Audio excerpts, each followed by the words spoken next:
هەژاری لە 130 لە نێو دانیشتوانی عێراق کە ژمارەیان 40 ملیۆن کەسە. ئێمە باسی 10 ملیۆن عێراقی دەکەین کە ئێستا لە خوار هێڵی هەژاریدا دەژین.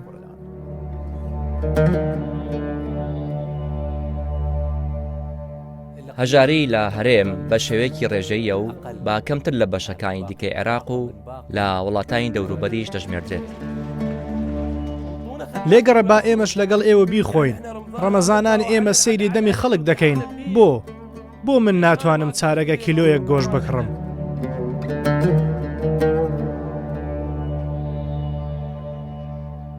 دوو جەمسەری هەژاری پەیدا بوون، جەمسەرێک لە باکوور لە ناوچە ئازادکراوەکانە و جەمسەرێک لە باشوور بە شێوەیەکی مێژویی پارێزگاکانی بەمە ناسراون.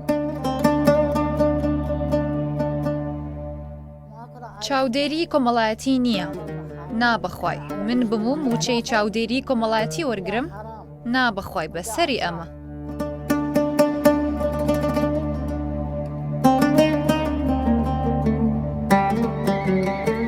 فقر يفتك في المجتمع. هەژاری کۆمەڵگە لە ناو دەبات، دەبێتە مایەی بەلاڕێداچوونی گەنجان و کچان و خێزانەکان و دەبێتە مایەی کارەساتێکی زۆر وەک مادە هۆشبەرەکان و کوشتن و دزی و تاوان.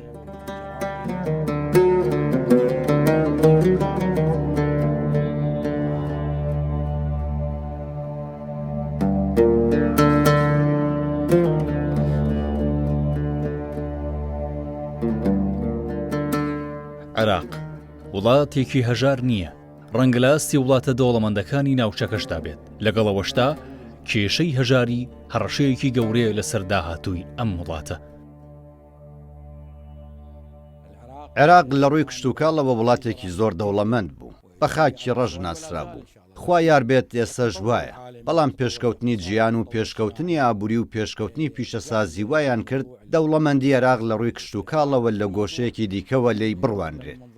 المورد المستثمر بشكل كبير هو النفط فقط. ئەو سەرچاوی زۆرترین و بەرهێنانی تێدەکرێت نەوتە. لە ڕاستیدا سنووردارکردنی ئەم بەرهەمە دەبێتە مای سنووردارکردن یان کەمکردنی ئەو داهاتانەی وڵاتەکە لە فرۆشتنی نەوت بەدەستی دەهێنێت. لەبەر ئەوە بەردەوام دەبینین هەر کێشێک لە بازاڕی جیانی نەوتدا ڕووبدات عێراق لە وڵاتانی دیکە زیاتر بە لێکەوتەکانی ئەو قەیرانەکە هەریگەر دەبێت. ئەوە تا ئەمڕۆژ دەبینین لە 2014 و لە 2008 ساڵی ڕابردووش قەیرانمان هەبوو بەهۆی دابەزینی نرخی نەوت. لەبەرەوە ناتوانین عێراق بە یەکێک لە وڵاتە دەوڵەمەندەکان بشمێرین، بەڵکو وڵاتێکی نیمچە دەوڵەمەندە.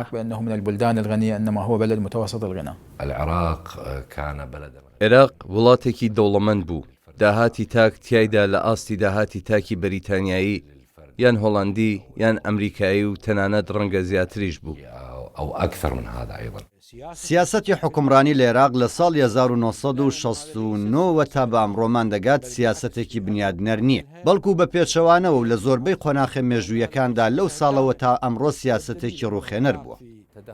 پاش داگیرکردنی کوێیت لە ساڵی 1991ەوە دۆخەکە بەرەو هەڵدێر چوو. ئەمەش بووە هۆی دابەزینی ئاستی بژێوی لە عێراق بەگشتی. وەگاشکرایە هەرێم لەو کاتەدا لەژێر دوو ئابلۆقەدا بوو، ئابلۆقەیەک لەلایەن حکوومەتی ئەوسای عێراقەوە و ئەو ئابلۆقە نێودەوڵەتیەیش لە ئەنجامی داگیرکردنی کوێیت بەسەر هەموو عێراقدا سەپێنرا بوو. لە هەموو سەردەمانی ڕابردوودا عێراق پشتی بە کشتوکاڵ و پیشەسازی دەبەست. سەرباری نەوت. ئێستا پاش ئەو قەیرانی بەسەر عێراقدا هات لە ساڵی 2023 تا ئەم ساتە وڵاتەکە دەستی بە پاشەکشە کرد لە ڕووی ئابووریەوە لەبەر پشتگوێ خستنی بابەتەکانی پیشەسازی و کشتوکاڵ کە دەوڵەت زۆر پێویستی پێیانە بۆ بژانەوەی ئابووری. أمس الحاجة إلها الدولة في إنعاش الاقتصاد.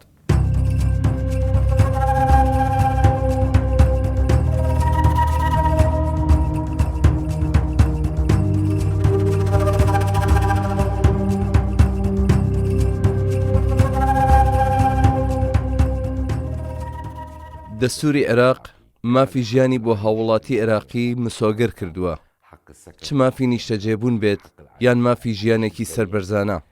ئەمانە ئەلفوبەی مافەکانی مرۆڤن و عێراق ئەو پەیماننامەی پەسەند کردووە و ئەو ڕێککەوتن و بەڵگەنامانەی پەسەند کردووە و پابندە بە جێبەجێکردنیان. بەڵام لە ڕاستیدا ئایا هاوڵاتی عێراقی ژیانێکی سەربەرزانە دەگوزارێنێت؟ ئایا هاوڵاتی عێراق هەلی کاری لەبەردەمە؟ ئایا هاوڵاتی عێراق داهاتێکی هەیە بۆ بەدەستێنانی پێویستیە ڕۆژانەکانی لتلبية حاجاته اليومية. لە ساڵی 2010 ڕێژەی هەژاری لە 123 بوو. استراتیژی یەکەمی ڕوبەڕووبوونەوەی هەژاریمان لە عێراق دەست پێکرد لە ساڵی 2010 تاوەکو 2014. ئەوە بوو لە کۆتایی ساڵی 2013 ڕێژەی هەژاری لە 123 بۆ لە 115 دابەزی. في نهاية عام 2013. دوایین ئامار کە بانکی نێودەوڵەتی لە ساڵی 2012دا ئەنجامیدا ئاستێکی بۆ هەژاری دەستنیشان کردبوو. بەڵام ئەم ژمارانە کە تێبینیمان کرد دابەزین و ڕێژەکانی هەژاری لە سەرەتای 2014دا گەیشتە نزیک 118. اینجا دووبارە دۆخەکە لە ماوەی شەڕی تیرۆریستانەی داعش و ئەو دوژمنکاریەی ئەو کاتە عێراقی کردە ئامانج ڕووی لە قەیراناوی بوون کرد. وە مای ڕاگواستنی ڕێژەیەکی زۆر و ئاوەرەبوونی ڕێژەیەکی زۆری هاوڵاتیان. ئەمەش لە ڕاستیدا بووە مای بەرزبوونەوەی ڕێژەی هەژاری لە عێراق. دووبارە لە ساڵی 2014 بەرز بووە بەهۆی کاریگەری ئەو قەیرانانەی لەو ساڵەدا عێراق پێی کاریگەر بوو کە بریتی بوون لە قەیرانی داعش و دابەزینی نرخی نەوت. ئەو قەیرانە بووە هۆکاری وەستاندنی پرۆژەکان و وەستاندنی زۆر لە کار و پیشەکان و تێکدانی گەلێک سەرچاوی بژێوی خەڵک. بۆیە جارێکی دیکە ڕێژەی هەژاری ڕووی لە بەرزبوونەوە کرد و بووە لە 122.5 من جديد إلى 22.5%. نەوت لەژێر کاریگەری نزمبوون و بەرزبوونی نرخدا. ئەمە کاری کردە سەردۆخی گشتی جوتیار و توانای کڕینی و کارەکانی دیکەی. لێکۆڵینەوەیەک لەبارەی کاریگەریەکانی قەیرانە زۆرەکان لەسەر عێراق کە بانکی نێودەوڵەتی ئامادەی کردووە دەری خست کە سامانی نەوت بەرهەمهێنان و وەبەرهێنانی نەبووە هۆی ئافراندنی هەلی کار وەک ئەوەی چاوەڕوان کرابوو ڕێژەیە و کارانەی بەهۆی سوودوەرگرتن لە سامانی نەوت و گازەوە لە عێراقدا هێنران لە سەتایەکی کۆی کارەکان لە عێراق لە ساڵی 2014دا تێپەڕی نەدەکرد. وڵاتەکە زەوی کشت و کاڵی و کارگە و زۆر شتی دیکەی هەیە کە پشتیوانی ئابووری دەکەن و دەیبژێننەوە. بەڵام بەداخەوە پشتگوێ خراون. پشتگوێ خستنێکی زۆر دیاریش تا ئەو ئاستەی بووە هۆی قەیرانگەلی ئابووری زۆر گەورە لە ناوخۆی عێراق. سوودوەرگرتن لە نەوت بەم شێوەیە ئێستا لە ئەنجامدا دەبێتە مایەی دروستکردنی کۆمەڵگەیەک کە تەنیا پشت بە داهاتی نەوت دەبەستێت و هیچ بەرهەمێکی نابێت و کۆمەڵگەیەکی بە بەرهەم نابێت وەک ئەوەی ئێستا لە ئارادایە. ئەو جوتیارەی لێرە کاری دەکرد خێزانەکەی لە 6-7 کەس پێک دەهات. بۆ نمونە خۆی و هاوژینەکەی و دوو کوڕی و کچەکانی هەمویان لەم بوارەدا کاریان دەکرد. گشتیان کاریان دەکرد و بەرهەمیان هەبوو. جوتیارەکە ئاودێری دەکرد و داکەکە لە کشتتوکاڵ و جووت هاوکاری دەکرد و هەمویان کاریان دەکرد. ئێستا گشتیان دانیشتن. ئاوی چی بدات؟ خۆی ئاوی نییە. خاکەکە وشی کرد و دارقوماکان مردن. کەرتی تایبەت ڕوخا گوشارەکە کەوتە سەر کەرتی حکومی و قەیرانەکە لێرەوە دەستی پێکرد چونکە گەنج هیچ بوارێکی بۆ ناڕەخسێ بۆ دامەزراندن لە فەرمانگەیەکی حکومەت بەهۆی ئەو فشارەوە کە کەوتە سەر فەرمانگەکان و بێکاری پەیدا بوو. بێکاری ڕووپۆشکراوە لە فەرمانگەکاندا دروست بوو بەهۆی ژمارەی زۆری فەرمانبەرەوە کە ئەم ئابووریە دەرەقەتی نایە. شەڕی نێوان ئێران و عێراق، شەڕی نێوان عێراق و کوێیت و داگیرکردنی کوێیت، دوای ئەمانە بابەتی گەمارۆی ئابووری و دواتر ئەو شەڕەی پاژۆخانی سەددام، شەڕی تایەفەگەرایی، هەموو ئەمانە هۆکاری زۆرن کە وایان کرد ڕێژەی هەژاری لە عێراقدا بەگشتی بەرز بێتەوە بۆ ئەم ڕێژەی کە ئێستا هەیە. ئەوەی پاش ساڵی 2014 ڕوویدا ئاوارەبوونی ئەو ژمارە زۆرانەی هاوڵاتیان لە پارێزگاکانی عێراقەوە بەرەو هەرێمی کوردستان بۆ ڕاکردن و خۆڕزگارکردن لە چەتەکانی داعش و هاتنی پەنابەر لە سووریاوە پاش ئەو ڕووداوانەی لە سووریا ڕوویاندا بوونە هۆی بەرزبوونەوەی ڕێژەی هەژایی لە هەرێمی کوردستان لە 103.5ەوە بۆ 112.5 لەبەرەوەی نزیکەی 170 ئەو هاوڵاتیانەی لە پارێزگەکانی دیکەی عێراقەوە ئاوارە بوون لە ناوچەگەلێکەوە هاتبوون کە لە بنەڕەتدا بەدەست هەژاریەوە دەیان ناڵان. لا شك أن الأزمات المتلاحقة بێگومان ئەو قەیرانە یەک لە دوایەکانەی لەو کاتێ عێراقیان گرتەوە شانبەشانی دابەزینی نرخی نەوت بوونە مایەی بەرزبوونەوەی ڕێژەی هەژاری کە ئەو کات گەیشتە نزیکەی 122. لەگەڵەوەشدا دۆخەکە بەرەو کەمێک سەقامگیری دەچووەوە. بەڵام ئەو قەیرانەی دوایی کە عێراقی گرتەوە بەهۆی دابەزینی نرخی نەوتەوە بوو لەگەڵ ئەو خۆپشاندانانەی ڕوویاندا و تووڕێی هاوڵاتیانیان دەردەبڕی اینجا پەتای کۆڕۆنا و لێکەوتەی تەندروستی و کۆمەڵایەتیەکانی بەشدار بوون لە بەرزکردنەوەی ڕێژەی هەژاری کە ئێستا گەیشتووەتە نزیکەی 30 یان 32 ووصلت إلى ما يقارب 30 أو 32%. هەروەها ئەو فشارەی کەوتە سەر خزمەتگوزاریەکان لە هەرێمی کوردستان پێشکەشی ئەو هاوڵاتیانە دەکران کە لە بنەڕەتدا نیشتەجێی هەرێم بوون ئەوە بوو لە ماوەیەکی زۆر کورتدا ڕێژەی دانیشتوان لە هەرێمی کوردستان نزیکەی 125 تا 128 زیادی کرد ئەمانە هەمویان بوونەوەی بەرزبوونەوەی ڕێژەی هەژاری ئەگەر وەک نەخشە تەماشای بکەین ئەوە ناوچەکانی باشوور هەژار ناوچەکانی ناوڕاست کەمتر هەژار بە شێوەیەکی ڕێژەیی ناوچەکانی باکوور کە ئەوانیش هەژارن و ناوچەکانی هەرێم دەبینین کە ڕێژەی هەژاری لەمەی دواییدا بەم شێوەیە ئێستا قبول کراوە پارێزگای مسەنا بە خاوەنی بەرزترین ڕێژەی هەژاری لە وڵاتەکەدا دەنرێت و ئێمە بۆ ئەم ناولێنانە بەداخین دەبێت لە وڵاتێکی وەک عێراق و بەپێی ژمارەی دانیشتوانەکەی کە کەمترە لەو ژمارە زۆرەی دەوڵەت نەتوانێت دایپۆشێت و تەنانەت مسەناش کە ژمارەی دانیشتوانی کەمە بەداخەوەین کە کەمتر لە 1 ملیۆن کەس بەرزترین ڕێژەی هەژاریانە بێت لەسەر ئاستی وڵاتەکە.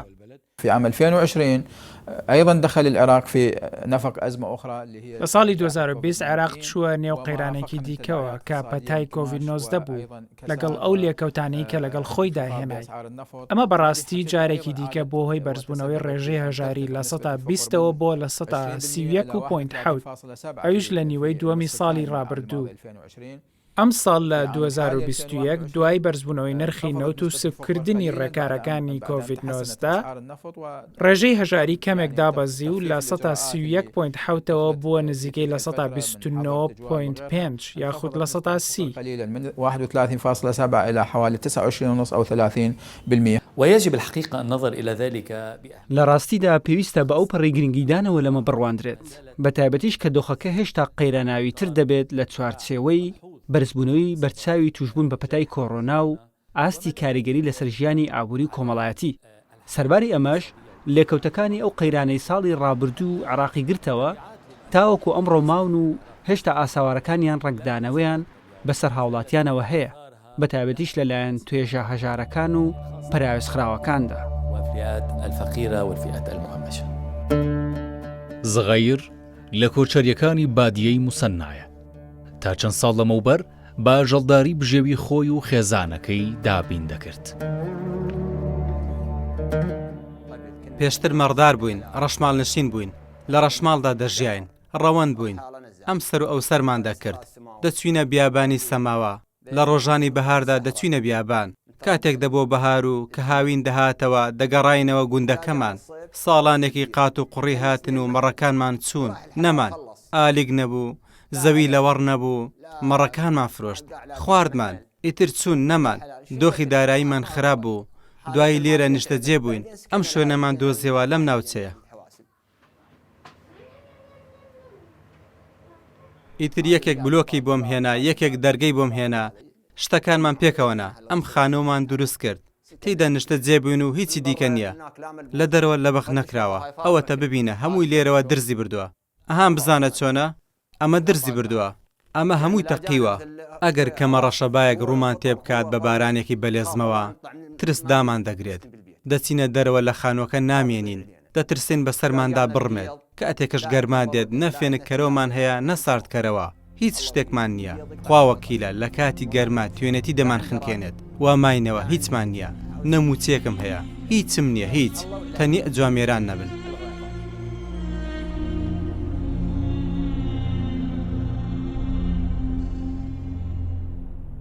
بەپێی پێوەرە جیهانیە باوەڕپێکراوەکان کە شتێک نین عێراق لە خۆیەوە دروستی کردبن بەڵکو بە هاوکاری لەگەڵ لایەنەکانی دیکەی جیهانی هێڵی هەژاری بریتیە لە 110,000 دینار بۆ تاکێک لە یەک مانگدا ئەمە جارانی ژمارەیان دامانی خێزان دەکرێت ئەمە نزمترین سنووری ئاستی بژێویە یاخود ئەوەی کە لە ئابووریدا پێی دەگوترێت ئاستی مەمرەومەژی لە ژیاندا ئەم هاوڵاتیە تەنیا نانی ڕۆژی پێدابین دەکرێت ئەمە بواری نییە دەرچێت کار بکە بەدەستی بەکاریەوە دەناڵێت بەردەوام بەدەستی برسێتیەوە ناڵاندوێتی بژێوی خێزانەکەی نییە تبين أن هناك عوائل عديدة دەرکەوتووە خێزانی زۆر هەن لە هێڵی هەژاریدا دەژین.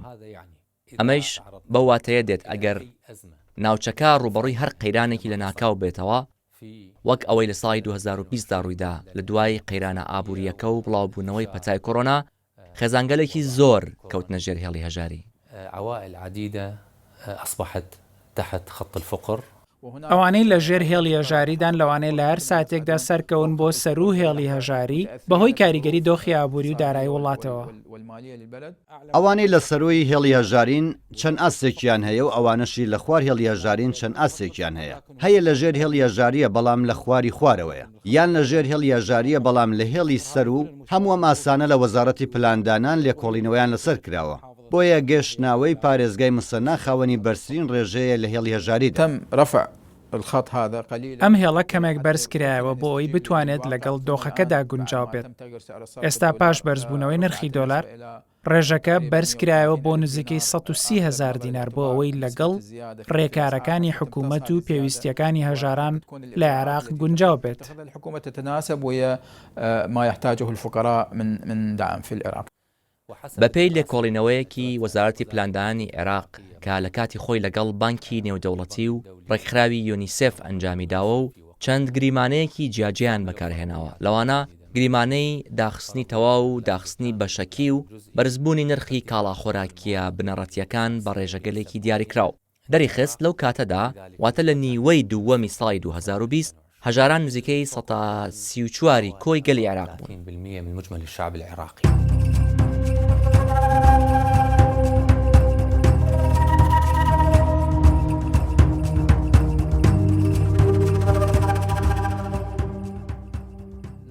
لە جیهاندا وڵاتێک نییە هەژاری تێدا نەبێت. هەموو وڵاتانی جیهان هەژاریان تێدایە. چەند ڕێژەی هەژاری لە وڵاتدا بەرز بێت ئەوە دەگەێنێت کە ئێمە بەرەو کێشەگەلی زۆر دەچین. هەژاری تەنیا بە ئاستی ئەو داهاتەوە پەیوەست نییە کە مرۆڤ بەدەستی دێنێت.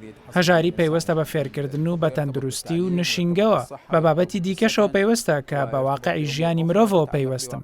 بۆیە لە ڕاستیدا کاتێک باسی ڕێژەی بەرزی هەژاری دەکەین، بێگومان باسی قەیرانی نیشتەجێبوون و باسی قەیرانی تەندروستی و قەیرانی فێرکردنیش دەکەین. هەموو ئەوانە پرسی مەترسیدارن کە دەکرێت پشێوی و ئەنجامی زۆر نەرێنی لە دۆخی کۆمەڵایەتی و ئابووریدا دروست بکەن. ئەگەر ئەم دۆخە بەم شێوەیە بەردەوام بێت لە وڵاتێکی دەوڵەمەندی وەکو عێراق و بەواقع بینانە سوود لە سامانی مرۆیی وڵاتەکە وەرنەگیرێت، ئەمە دەبێتە هۆی خوڵقاندنی کێشەگەلێکی کۆمەڵایەتی و سیاسی و ئەمنی لە وڵاتەدا. وأمنية في هذا البلد. لێکەوتەی دەرونی، لێکەوتەی کۆمەڵایەتی، لێکەوتەی ئابووری. بۆ نمونە یەکێک لە لێکۆڵینەوەکانی کۆمسیۆنی باڵای مافەکانی مرۆڤ ئەنجامی داوە بابەتی هەژاری و زیادبوونی ڕێژەی هەژاری بە دیاردەی خۆکوشتنەوە بەستۆتەوە. ئەگەر بەراوردێک لە نێوان ساڵی 2014 بکەین تا ساڵی 2020 دەبینین لە ماوەی ئەو 6 ساڵەدا ئەم کردەوەیە بریتی بوو لە ڕووداوگەلێک، بەڵام بوو بە دیاردە. ولكن تحول إلى ظاهرة. ئەو دەرهاوێشتانەی ئێستا هەنوو دەیان بینین بریتین لە کۆچی بە کۆمەڵی گەنجانی کوڕوکچ لە عێراق و هەرێمی کوردستانەوە بۆ دەرەوەی عێراق و گرتنەبەری ڕێگەی مەترسیدار لەلایەن ئەوانەوە بۆ گەیشتن کە پێیان وایە گەیشتنە بە دۆخی باشتر لە وڵاتانی ئەوروپا. بەرزبوونی ڕێژەی تاوان لە زۆربەی ناوچەکانی عێراق، بەرزبوونی ڕێژەی بەکارێنانی مادەهۆشبەرەکان لە زۆربەی ناوچەکانی عێراق، بەرزبوونی ڕێژەی بەکارێنانی منداڵان لە زۆربەی ناوچەکانی عێراق و سوالکردن و شتی دیکە، هەموو ئەمانە بێگومان ئەنجامی هەژارین. ئەمانەش دەبنە هۆی داڕمانی کۆمەڵایەتی. نسبة الجريمة يزداد، نسبة الجريمة لأنه الفقر دائما يولد. ڕێژەی تاوان بەرز دەبێت چونکە هەمیشە هەژاریە تاوان بەرهەم دێنێت. هەر بۆ نمونە ئەگەر بچینە گرتوخانەکانی عێراق و بەراوردێک بکەین لە نێوان ساڵی 2014 و ساڵی 2020 دەبینین ئەو کات ڕێژەی تاوانەکانی تیرۆر پێشەنگ بوو، بەڵام ئێستانا. ئێستا تاوانە کۆمەڵایەتیەکان چ تاوانی ئیختلاس بن یان کوشتن بن، هۆکارەکانیش بە گشتی بە دۆخی هەژاریەوە لەم ناوچانەدا پەیوەستن. ئەم جۆرە تاوانانە ئێستا بە هەمان ڕێژەی تاوانەکانی تیرۆرن. حالة الفقر بصورة عامة في هذه المناطق، هذه الجريمة الآن متوازية مع الجرائم الإرهابية. أكثر الجرائم اللي جاي تحدث جاي نشوفها نتيجة زۆربەی و تاوانانەی ڕوودەدەن و دەیان بینین لە ئەنجامی ئەوەیە هاوڵاتیەکە بەدەستی هەژاریەوە دەناڵێنێت نانی ڕۆژی نییە کاری تایبەت بەخۆی نییە بۆیە پەنادەباتە بەرتاوانکاری. ئەمە یەکێک لە مەترسیدارترین بابەتەکانە کە پێویستە دەوڵەت ڕاستەوخۆ چاودێریان بکات و چارەسەریان بکە چونکە گەر بتەوێت ڕێژەی تاوان لە ناو کۆمەڵگەدا کەم بکەیتەوە پێویستە لە ڕووی ئابووری و کۆمەڵایەتیەوە پاڵپشتی کۆمەڵگە بکەیت. ئەگەر چارەسەری ڕاستەقینە نەبن بۆ کۆتایی هێنان بە هەژاری و دوورخستنەوەی ئەوە دۆخێک دێتە ئاراوە ڕەنگە زۆر نالەبار بێت بۆ ئەم خێزانانە. پێویستە حکوومەتە خۆجێیەکان بودجەیەکی تایبەتیان بۆ تەرخان بکرێت بۆ چارەسەرکردنی خێزانە هەژارەکان. بۆ هۆی دەرچوون لە نەریتەکان و خەڵک دەستیاندایە دزیکردن و شتی دیکە لەبەر بێکاری و لەبەر نەبوونی کار. هەزاران ناو نیشتیمانی بێدەرەتان بۆ دابینکردنی بژێویان ڕویان کردوتە شوێنەواری بەرەکانی جەنگ. لەوێدا بە دوای پاشماوەی چەک و تەقەمەنیەکان دەگەڕێن. زۆر جاریش باجیم گەڕانە لە دەستانی ژیان یان پارچەکانی جەستەیان دەبێت.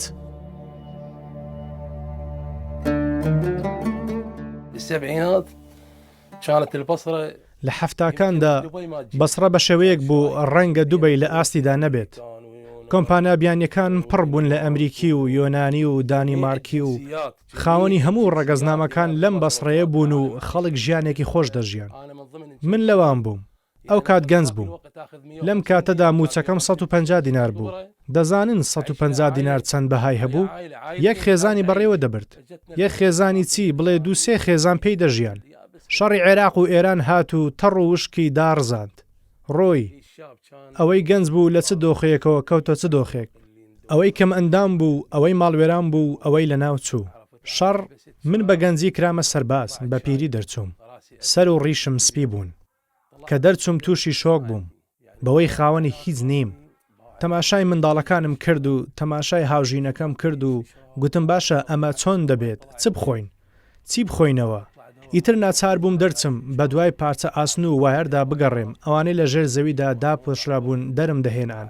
موشەکم بۆ دەردەچوو هەوڵم دەدا هەڵی وەشێنم بەشکم شتێکی تێدا هەبێت و قازانجێکی لێ بکەم تا ئەو کاتەی بەرمینێکی دژەتان کەوتم و ئەمەی دەبینن ئاسەواری زەبرەکەیەتی.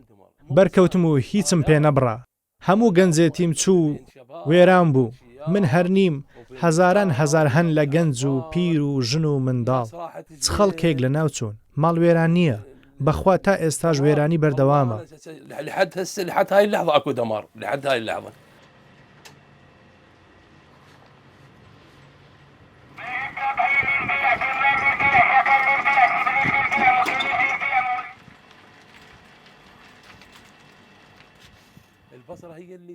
بەسڕە بە نزیکی سەبەتەی عێراقە. خەڵکێک هەن نیوە ڕۆژە دەکەن و خواردن ناخۆن چونکە نییانە. دەزانم بۆ لەبەر ئەوەی داهات نییە. ئەم خانووی منی تێدام من عێراقیم خاوەنی 50 مەتر نیم. خەڵک لە خانووی خۆی منی داناوە و سپەی دەڵێت بڕۆ خوارد لەگەڵ.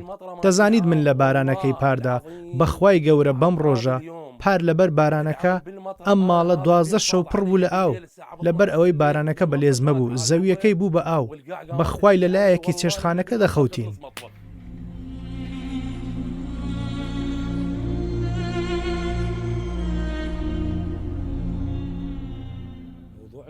بابەتی هەژاری خۆی دەبێت یەکەمین کاری لە پێشینەی دەوڵەتی عێراق و حکوومەتی عێراق بێت. بەڵێ یەکەمین کاری لە پێشینە بێت. ئەوانیش خزمەت گوزاریەکانن ئاوەدانکردنەوە و ڕێگەوبان و دروستکردنی نشینگەن.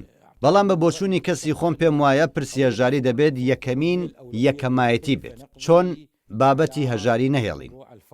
الناحية القانونية يوجد أكثر من قانون يحتاج لە ڕووی یاساییەوە زیاتر لە یاسایەک هەیە کە پێویستی بە هەموارکردنە. ئەمەش کاری ئەنجومەنی نوێنەرانە. بۆ نمونە یاسای کار پێویستی بە هەموارکردنە. ئەمە یەک. دووەم لەسەر ئاستی واقعدا ئێمە دەبینین دەستی کاری بیانی دەستی کاری ناوخۆیی بەلاوە ناوە. واتە هیچ ڕێنوێنیەک نییە بۆ کۆمپانیاکان بۆ ئەوەی هاوسەنگیەک لە نێوان دەستی کاری بیانی و خۆییدا هەبێت. هەموو ئەمانە چارەسەرگەلێکن لە ڕووی یاساییەوە لای ئەنجمەنی نوێنەران و لە ڕووی کردارەوە لای ئەنجمەنی وەزیرانن. من ناحية القانونية ومجلس الوزراء من الناحية العملية. ئەم ڕەوشەی ئێستا زۆر ناسکە ئەگەر نەڵین ڕەوشێکی زەحمەتە و چارەسەری نییە.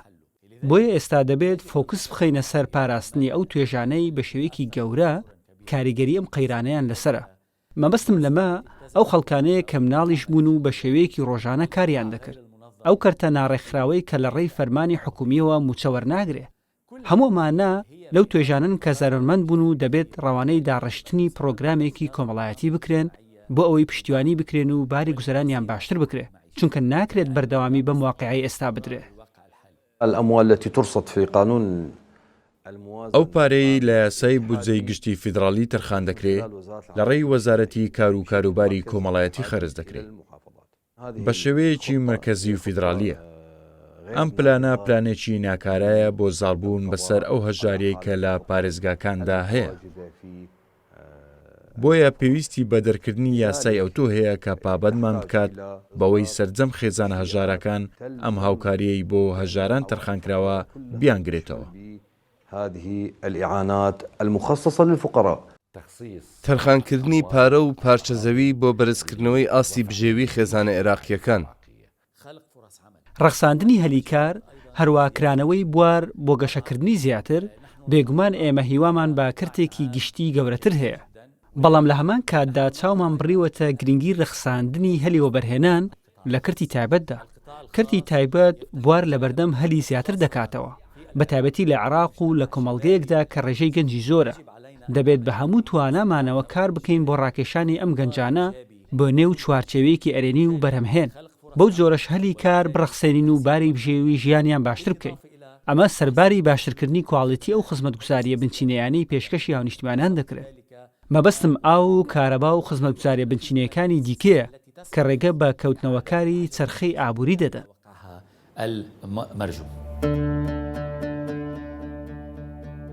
لە پارێزگای بەسڕەی دەروازەی عێراق بۆ سەرکەندا و زیاتر لە 3 ملیۆن مرۆڤ دەژین.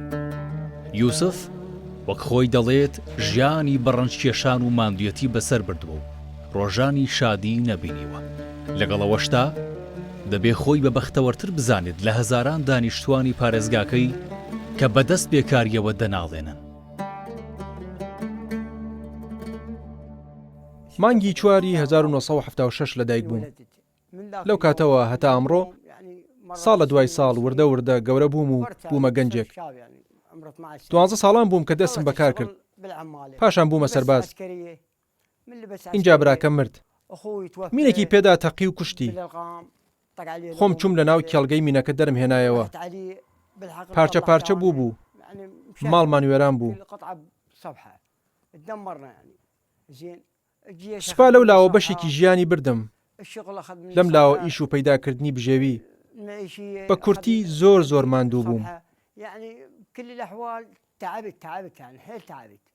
ئەمە دایکمە کە دەیبینن جەڵتە لەیداوە.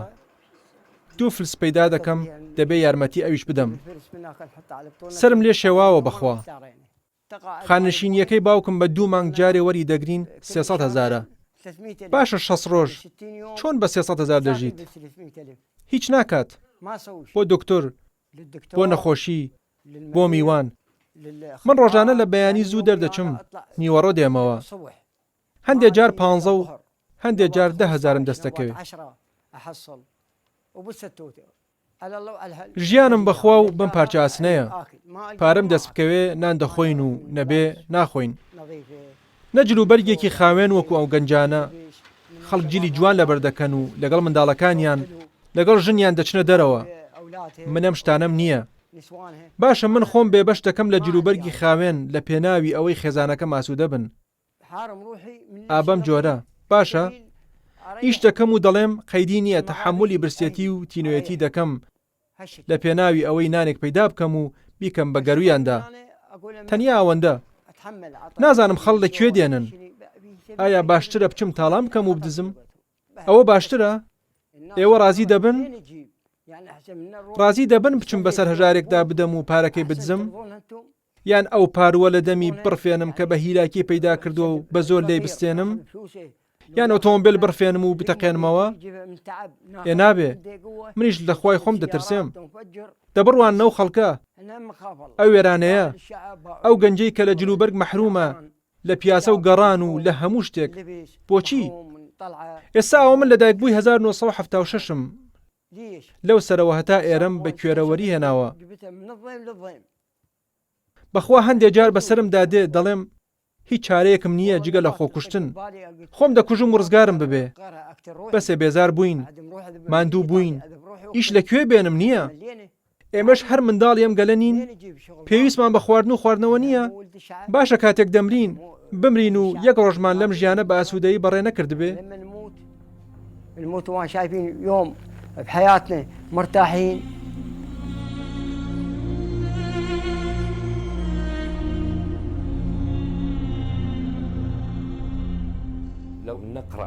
ئەگەر سیاسەتی حکوومەت بۆ دابەزاندنی ئاستی هەژاری بخوێنینەوە سیاسەتێکی جوان و حەکیمانەیە بەڵام مەرەکەبی سەر کاغەزە حکوومەتی عێراق کەمتر لە 10% ئەو سیاسەتەی جێبەجێ کردووە بێگومان ئەویش پاساوی هەیە بەڵام ئەم پاساوانە مای قبول نین چونکە عێراق وڵاتێکی دەوڵەمەندە دەوڵەتێکی خاوەندەهاتە و زیاتر لە داهاتێکی هەیە داهاتی نەوت و غاز و داهاتی دیکەش بۆیە هاونیشتمانی عێراقی و تاکی عێراقی شایانی ئەوە نییە ئەو جۆرە ژیانەی هەبێت ماكو تخطيط صحيح ماكو استراتيجية پلانێکی دروست نییە استراتیژیەک لە پلانداناندا نییە سەرژمێریەکی نوێمان نییە داتای نوێمان نییە تا دەوڵەت بزانێ ژمارەی دانیشتوان پێشتر چەند بووە و ئێستا چەندە و ژمارەی ئاوارە چەندە و ئاستی وێرانی تا کوێ ڕۆیشتووە لە هەر پارێزگایەک ڕێژەی بێکاری چەندە و ئاسی داڕمانی ئابووری و ڕێژەی تاوان تەنانەت ڕێژەی تاوان مستوى جريمة حتى مستوى جريمة ساڵی ڕابردوو کە عێراق کەوتە ناو قەیرانی کۆرۆناوە حکوومەت هاوکاریەکی بەپەلەی تەرخان کرد بۆ هەژاران ڕاستە هاوکاریەکە شتێکی سادە بوو بەڵام هاوکاریەکی باش بوو بۆ ئەوانەی داهاتیان سنووردارە یاخود هیچ کار و داهاتێکیان نەماوە ئەوە هاوکاریەکی باش بوو بۆ ئەو دۆخە سەختەی ڕوبەڕووی خەڵک بوویەوە ئەنجومەنی وەزیران لە هەرێمی کوردستان ئەو نوێکاریەی پەسەند کرد کە لە پلانی چاکسازی ئابووری هەرێمی کوردستان داکرا و پێشمان وایە ئەو پلانە ئەگەر لە چەند ساڵی داهاتوودا جێبەجێ بکرێت ئەنجامی زۆر پۆزەتیڤی دەبێت بۆ هەرێمی کوردستان و بێگومان بە لە بەرچاوگرتنی ئەگەرەکانی گۆڕانکاری و ئەو مەترسیانەی دێنە بەردەم جێبەجێکردنی پلانەکە. ئێستا لە سایه ئەم قەیرانەی ئەمڕۆدا کە هۆکارەکەی کۆرۆنایە و هێشتا کۆتایی نەهاتووە حکوومەت پەنای بردووە بۆ زیادکردنی موچەی ئەوانەی تۆڕی پاراستنی خێزان دەیانگرێتەوە بۆ ئەوەی هاوکاریان بکات لە بەرەنگاربوونەوەی دۆخەکە. زەکیە نایف لە یەکێک لە گەڕەکە بێتاپۆکانی قەراخشاری سەماوە دەژیت. پاژمردنی مێردەکەی خۆی و کوڕە تاقانەکەی لە چاوەڕوانی وەرگرتنی موچەی خانەنشینیەکەیدا مانگ و ساڵ بەسەر دەبن.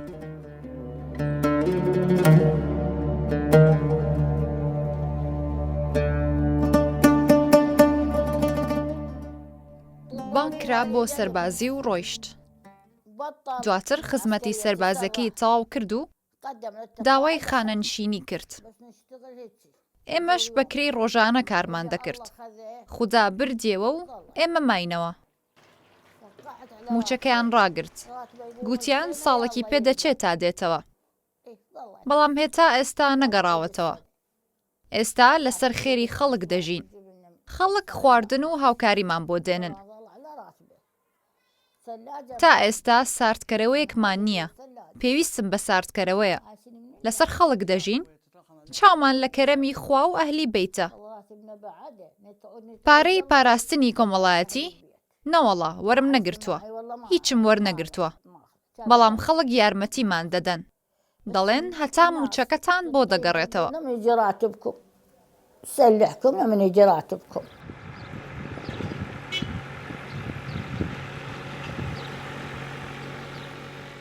دەڵێم چارەسەری کێشەی هەژاری لێرا کارێکی زەحمەت و مەحاڵ نییە. پرۆگرامی زۆرمان هەن. لەوانە بیمەی تەندروستی، بیمەی خوێندن، بیمەی لانیکەمی بەشە خۆراک بۆ وەرخێزانێک، دەستنیشانکردنی ئاستی موچە بە شێوەیە کە جیاوازی چینایەتی کەم کاتەوە هەر لە چاودێری کۆمەڵایەتیەوە هەتا فەرمانبەران و ئەوانی دیکەش.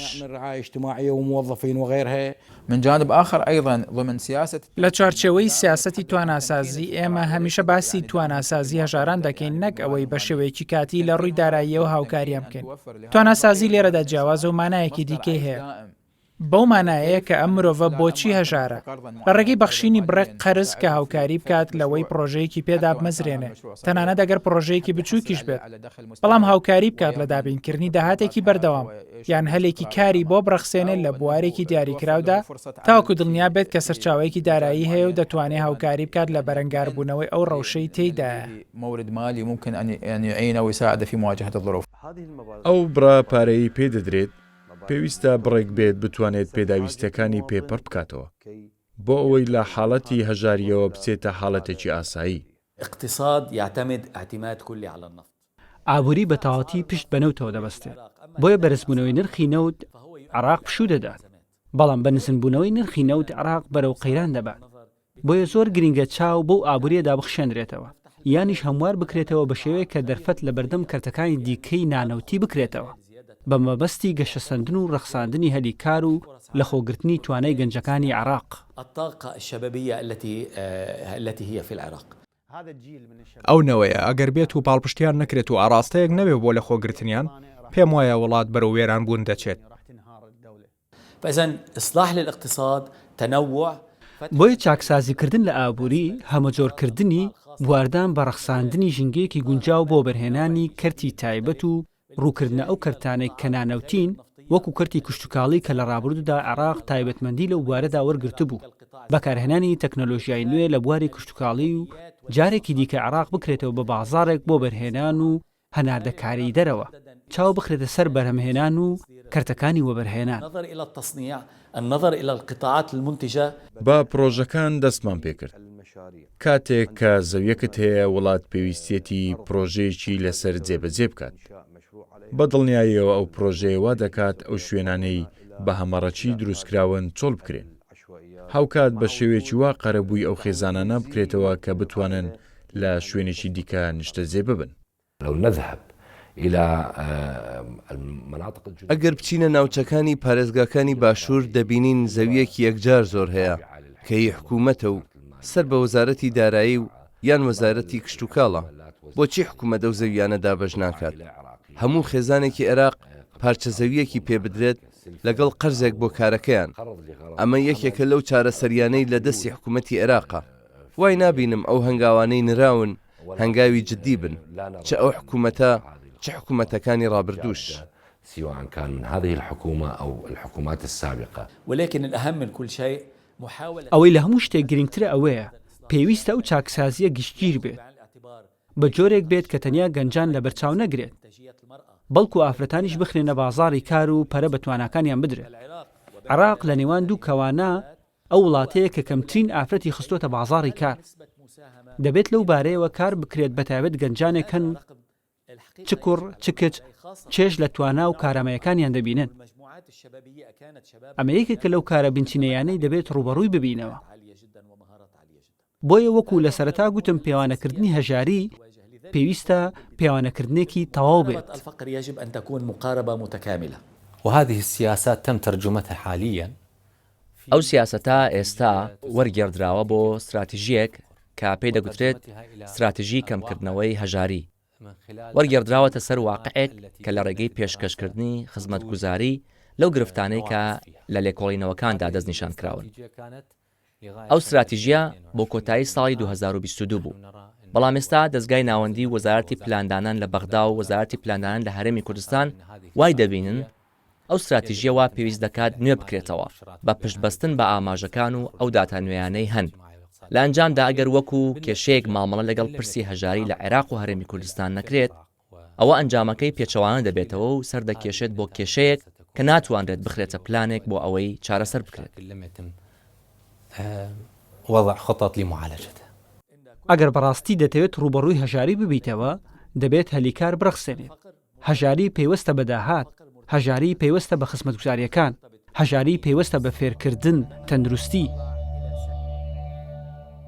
لەو بەسڕەی بە سەبەتەی خۆراکی عێراق ناسراوە بۆ دابینکردنی بژێوی ئەو نیشتیمانی حەسەن شەرهان باسک و چاوی لەدەستا لە کەرکووکیشکە دەگوترێت شارێکە بەسەر دەریای نەوتەوە هەیە من ناچار بۆ ئەندامێکی جەستەی بفرۆشێت تا قەرزەکانی پێبداتەوە. من مالی باشتاویەکە لە یادگار لە دایک بوومە ئێتر دەستم کرد ئیشکردن لەخوا بە زیاد بێت کرێکاری مەکە لەو پێش دوای کرێکارەکەم ئەستام دەستم کرد پاقلاو فرۆشتن پاقلاوم فرۆشت و ئاومە فرۆشت لە عەلوەکەەوە ئێتر منیش ئەوە بوو ڕەفیلار بووم ڕام کرد و هەولێر دوای لە هەولێر عین هاتمە بۆیرە بۆ کەرکوو هاتمەوە ئەستامش نوێ ناو عینە دەستم کرد بە کرێکاری ئەتر دوای بوومە پێشمەرگە لە کۆمیدە 12 داوامە کرد تەقینەوە بوو دایک بوو برایەکم خوافی کە مردن ساڵە 2 ساڵی پێچەوە باوکم جەڵدە دیتە باوکشم مرد وڵای دوای وتر تۆزە وتمان ناڵگا چقشەکان پێخاکە ئەمە خانوەکان فڕ حەزمان بێرە نەماوە دیروانی ناکە لە من دەرداشین هەر چۆنە خوێن هەمووی دێتە بەرچاومان وت کاکە بیفرۆشن وتی تۆ بۆی چۆڕم نەوەم بازیان بۆ خۆمە بکرێتی ئێتر لە ناستام ڕۆژمە بازیان لە بازیان بوو بە کرێتی دەستم کرێکاری و ئێتر ماڵ غەزورم براکانی وتی کاکە تۆ کراکانی ڕۆژەکەی ڕۆژە نییە ڕۆژەکەی و 2 ڕۆژ نییە وەرهەستە لەگەمانە لەگەما بابڕم بۆ کە ناس دکە ناسین دەست پێ کرد سەگمان هەمویان عارەبن من کورد و نامەزانی لەگەنا قسەکەم ئەو بوو ڕۆژمە سلێمانی لە سلێمانی جام پاک کردەوە تقریبا 2 مانگ 3 مانگ لانەش بوو لەیانە و دانیشتین بۆ دینەکە شەکەی سەگما قورس بوو پارەکەشی کەم بوو سەگما توانێ ئەوە بوو کرێخانە دەم و بۆ ماش مەسرەف بکەم هاتووە کەرگوو لە کارخانە گر بۆ کرێ تقریبا مانگانی 150,000 بوو کرێخانەکەم ئەدرەسان دەست بە کرێکاری کرد دوایان بوو دیە خۆ نەخۆشی پێیا بوو نەخۆشی کۆڕۆنا تقریبا ئینە بۆتر دانیشتم عاد دانیشتن پارە زۆر لە سەرما بووین بوو ئەتر خەبەرم بە نابوو وەستاکەم وەستا کلێمە فڕەتی گوایوە سوامە کرد بەخوای فرۆش وتی بۆی فرۆشتم وەڵا لە تاو کرێخانە هاتی دەماڵم و وازم لێ نایەن هەیەنێکی بۆی کاگە من لێ خۆشەوین باقینا بە پارە ناچەرێک مەلا دێ خۆشەوین دوکاندارە بوو پار ئای لای پاری لا بوو هەنێکی وی خۆ لێ بخۆشانێکی وەڵام من نەمێتەوە وڵاترەوە فرۆشتن دامە دەفتەرێک ئەوەی باوەی قەرزان داوە دەسی وت بکە ئەوە پارەکەتانە 4 ملیۆن 4 ملیۆنەکە 600 دام لەمە ئەم خانوو پێی دروست کرد ئەدی خەڵکەشتان بانی دار بوومە داری دیرەکوانە بوو سەرمی دار کرد بوو ئەمە شاگەتکانە بلۆکە ڕوو بوو هاتمە نایەوە ئەتر خوێنوەر هاتن نزەمەی خێرخواز هاتن ئەترات تەزینا کرد و سێران کرد و تکاکە ئەمە چاکێک بوت وەڵا ماڵتە ناوە بێت وەڵا سەباکان بانی چا کرد و وەڵا بوو دێت پێچ و وڵاتیان گەچکارەکەش بۆکەین ئەدروات دووە ساوی دەبێت بۆ خۆم خەریک مقابا بوو ئاگەڕم لەگە و کوڕێ و قڵێک هات جارێک قڵێکانە بۆ خۆم دیان لەگەر بایە ئەتر لە چۆ بناو زڵەکان بێت و ئەگەڕێ ئەدر ماڵ هەیە زڵی هەیە و زڵەکانی بۆ فڕێدن ئەو کاتە بۆیە خانوو خۆم نەبوو هەت جای لە خانوێ بووین نەمە توای بیکەین مەکتەب سەتەکە هەت جای لە خانوێ بوویت هەیە باید دەرت کە نەبوو پارەش بیدەی پێ بڕات شکێ بۆ خۆیان بکڕن یان جلێ بۆ بکڕیت و پارێز لەگە نەبوو بیکڕیت ئێستا لەخوا بەزایات بیا ئێستا خانوو خۆم و لەخوا بەزایات باش نوشتە باشتر لە چاوجارانەوە ئەتوانی ساکە مەکتەبی شەڵە لەخوا بەزایات بێت بوو ئیم ساڵی شەڵای بیاکە مەکتەب و وا بخوام خێنن خێندەکە بای هەمووی بۆ من ئێستا من هیچ نازانم بەخوا نازانم ناو خۆم بنووسم ئەنجا لەبەرەوەش من حەز ناکەم داڵەکانم بوو خۆم بن بێ خوێندواری بن ئەوان خوێندوارێکە باشترە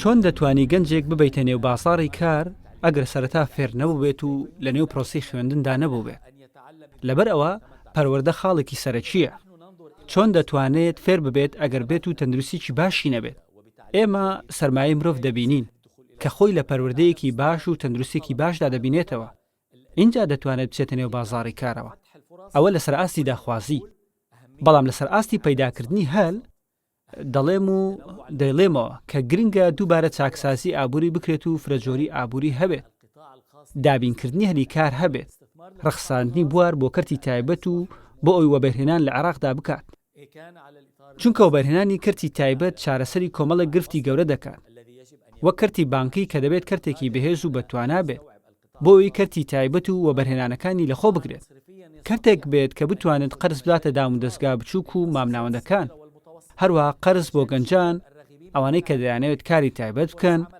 پێویستە کار بکەین بۆ دانانی سیستمی نوێی بەڕێوەبردنی تەندروست کەرتی گشتی کار دەکات لە نێو کۆمەڵێک پرسدانە قم بووە بەڵام ئەو کەرتە گشتیە توانای زۆر گرنگی تێدا کە دەکرێت کاری لەگەڵدا بکرێت بۆیە دەبێت بە شێوەیەکی باش و کاریگەر و پێشکەوتوو بەکار بهێنرێت. العراق لم ينفذ تعداد سكاني منذ سنة عێراق لە ساڵی 1970ەوە سەرژمێری دانیشتوانی نەکردووە. سەرژمێری دانیشتوان لە هەر وڵاتێکدا بڕبڕەی پشتی دانانی بەرنامە و سیاست و پلانە. بە پێی پێناسەی سەرژمێری ژماردنی دانیشتوان و شوێنی نیشتەجێبوون و دەستگا پیشەسازیەکانی تەواوی وڵات دەگرێتەوە. ئەگەر سەرژمێری نەکرێت دەوڵەت ناتوانێت بە شێوەیەکی دادپەروەرانە سەروەت و سامان و داهاتی وڵات دابەش بکات بە پێی جێبەجێکردنی پلان و سیاسەتەکانی.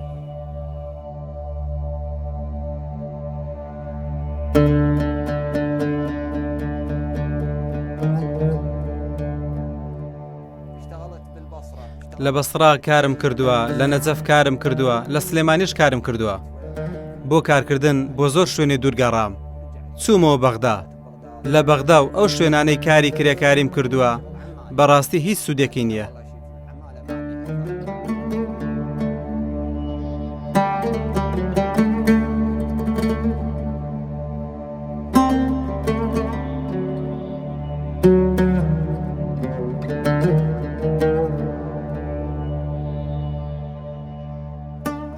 هیچ شتێک نییە، برسێتی ئەمەی کوشت.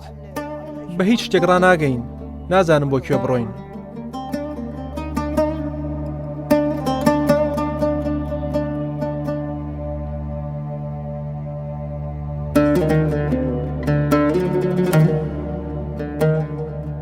هذا العراق ئەمە عێراقە؟ بۆچی دەبێ من دەست درێژ بکەم و بپارڕێمەوە و ئەوەم پێ بدە و ئەوەم بۆ بێنە؟ ئاوی بەسڕە سوێرە، هەمووان ئاو دەکڕن. بۆچی؟ من دەبێ ئاو بکڕم، پارەی کارەبای نیشتیمانی بدەم، کارەبای مۆلیدە بدەم، تەنیا بە موچەی چاودێری؟ ئێوە لەخوا ناترسن؟ لەخوا بترسن. ما تخافون من الله عم خافوا.